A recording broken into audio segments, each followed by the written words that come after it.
नमस्कार मित्रों, कर्मयोगी चैनल में आपका हार्दिक स्वागत है। आज के इस वीडियो में मैं आपको बताने वाला हूँ कि महाराज दुर्योधन स्वयं कहते हैं कि हे कर्ण, तुम दूसरे इंद्र के समान हो, इंद्र से भी महान हो। यह सब दुर्योधन अंगराज कर्ण को क्यों कहता है और कब कहता है, यह सब जानने के लिए आप हमारे वीडियो के साथ में बने रहिए अंत तक। ये बात दोस्तों उस समय की है जब मद्रराज शैल्य अपने रथ पर अंगराज कर्ण को बैठाकर महाभारत युद्ध में ले जा रहे होते हैं।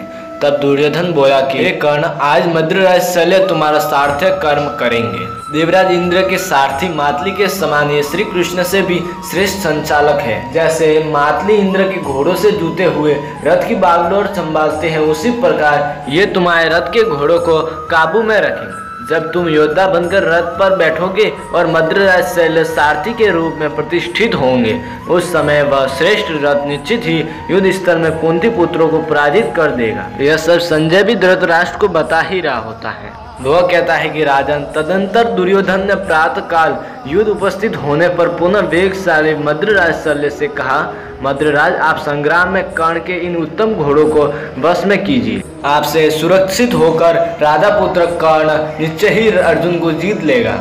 भरत नंदन दुर्योधन के ऐसा कहने पर शल्य ने रथ का स्पर्श करते हुए कहा, तथास्तु।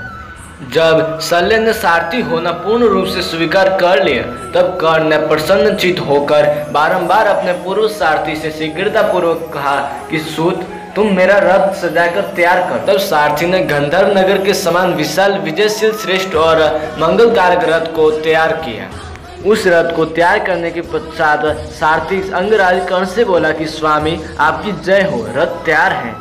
रथियों में श्रेष्ठ कर्ण ने वेदज्ञ पुरोहित द्वारा पहले से ही जिसका मांगलिक कर्तव्य संपन्न कर दिया था, उस रथ की विधि पूर्वक पूजा और प्रदर्शित किया गया। तत्पश्चात सूर्यदेव का प्रयत्न पूर्वक उपस्थान करके पास ही खड़े हुए मद्रराज से कहा, पहले आप रथ पर बैठिए।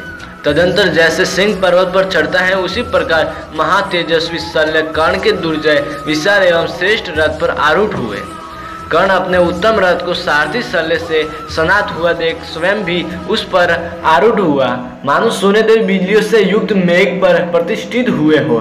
जैसे आकाश में किसी महान मेघ खंड पर एक साथ बैठे हुए सूर्य और अग्नि प्रकाशित हो रहे हो, उसी प्रकार सूर्य और अग्नि के समान तेजस्वी कर्ण और शल्य उस एक ही रथ पर आरूढ़ हो बड़ी शोभा पाने लगे। उस समय उन दोनों परम तेजस्वी वीरों की उसी प्रकार स्तुति होने लगी जैसे यज्ञ मंडप में ऋषियों और सदस्यों द्वारा इंद्र और अग्नि देवता का सत्वन किया जाता है। शल्य ने घोड़ों की बागडोर हाथ में ली उस रथ पर बैठा हुआ कर्ण अपने भयंकर धनुष को फैलाकर उसी प्रकार सुभूषित हो रहा था, मानो सूर्य मंडल पर घेरा पड़ा हो। उस श्रेष्ठ रथ पर चढ़ा हुआ पुरुष सिंह कर्ण अपनी 92 किरणों से युक्त हो मंदराचल के शिखर पर देदीप्यमान होने वाले सोने के समान प्रकाशित हो रहा था। युद्ध के लिए रथ पर बैठे हुए अमित तेजस्वी महाबाहु राधा पुत्र कर्ण से दुर्योधन ने इस प्रकार कहा, वीर अधिरथ कुमार, युद्ध स्थल में द्रोणाचार्य और पितामह भीष्म भी जिसे न कर सके वही दुष्कर कर्म तुम संपूर्ण धनुर्धरों के देखते देखते कर डालो। मेरे मन में यह विश्वास था कि महारथी भीष्म और द्रोणाचार्य अर्जुन और भीमसेन को अवश्य मार डालोगे।